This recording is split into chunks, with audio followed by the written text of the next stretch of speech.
Do you know that anger is a self-destructive force? Yet, how many of us get angry all the time? We get angry with ourselves, we get angry on others, we get angry about things in the environment, and from time to time, we realize that we are causing immense deterioration in all that we're achieving through losing control of ourselves. We all know as psychologists that frustration leads to aggression. And so it is this aspect. Whenever your goals are not fulfilled and your need states are not achieved, you begin to start feeling a sense of restlessness. There is an enormous amount of negative energy that starts building up, and that then is expressed in the violent verbal abuses or violent verbal words. Verbal words sounds funny, but the words that you use. Your vocabulary changes and you begin to become another person. Now, do you know that most of the people who get angry are right-sided people? What do I mean by that? They are the Pingala types. Pingala is a Sanskrit word for the right channel, and the right channel is the one through which we are constantly focusing on our planning, future, and thinking all the time about our future.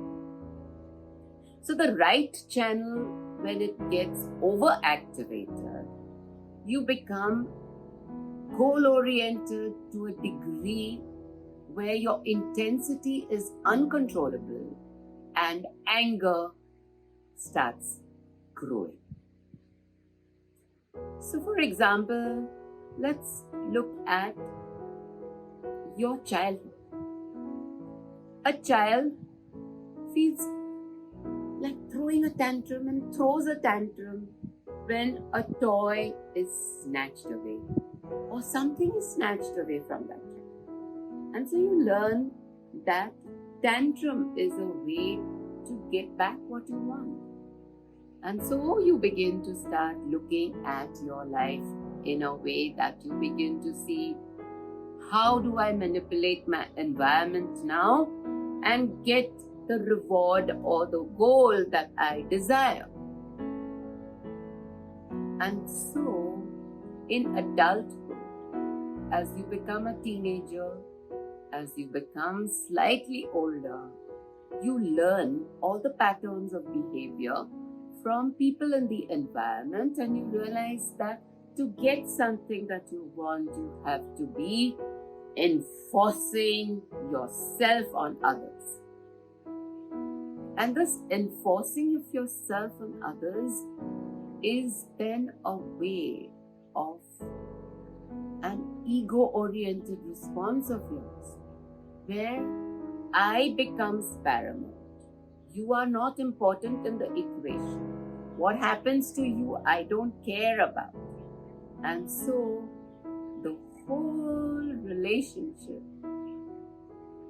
begins to start in the negative loop, and people then start moving away from an angry person. It is a conflict that starts between two individuals because you want to constantly move away from this person. Now you don't want to relate to this person because we are seeking pleasant reactions and pleasant things in life. Who wants unpleasant things in life? Nobody is seeking things which are going to destroy themselves. So you see that the whole boomerang effects happen when you get angry. You drive away people from yourself.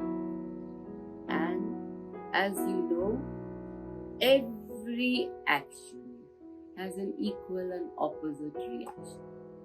So you begin to then realize that you have lost many a thing in life because of your anger. And you begin to see the reality slowly in your introspection.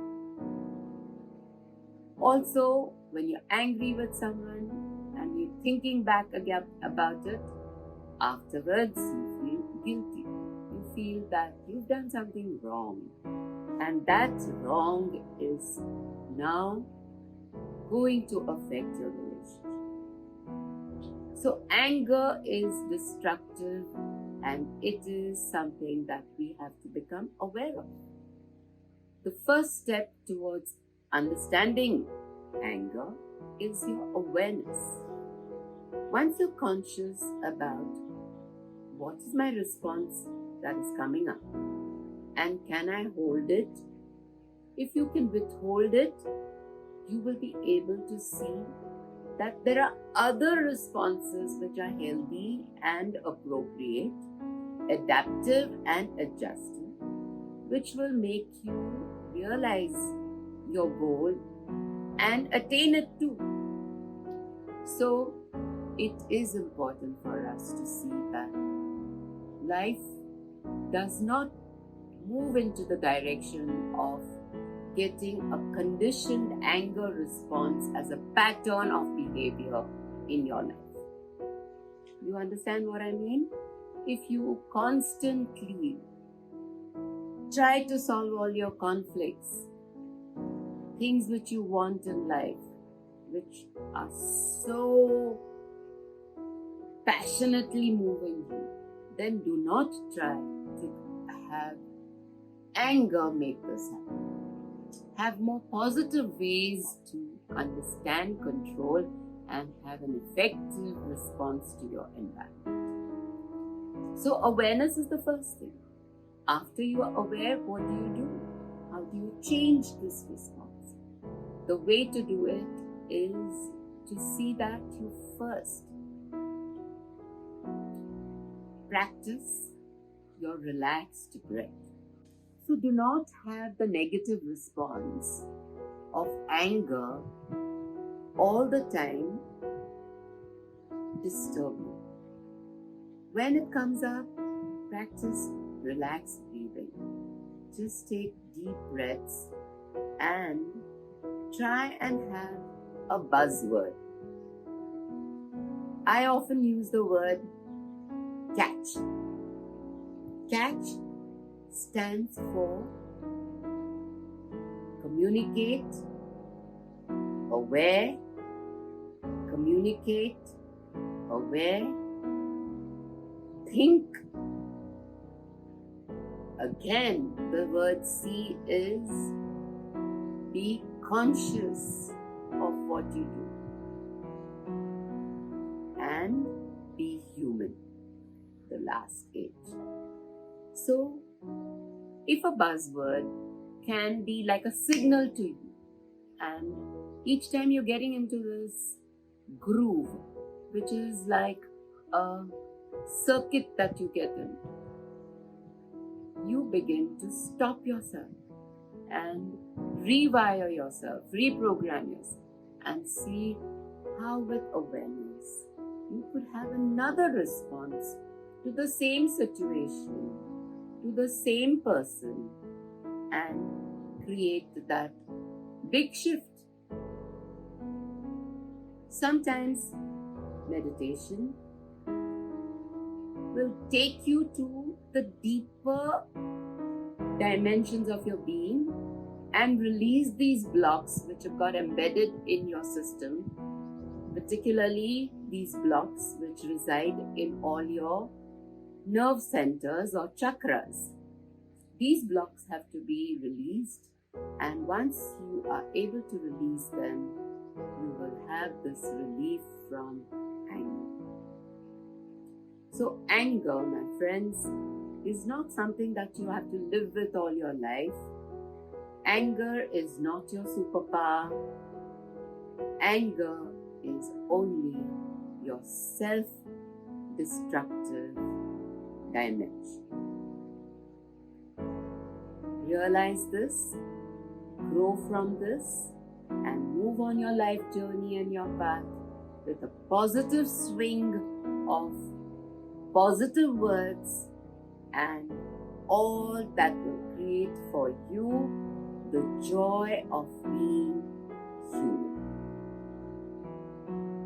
Thank you very much for sharing your time with me. Thank you very much for being with me and realizing some little things about ourselves which can help us in the process of self-discovery.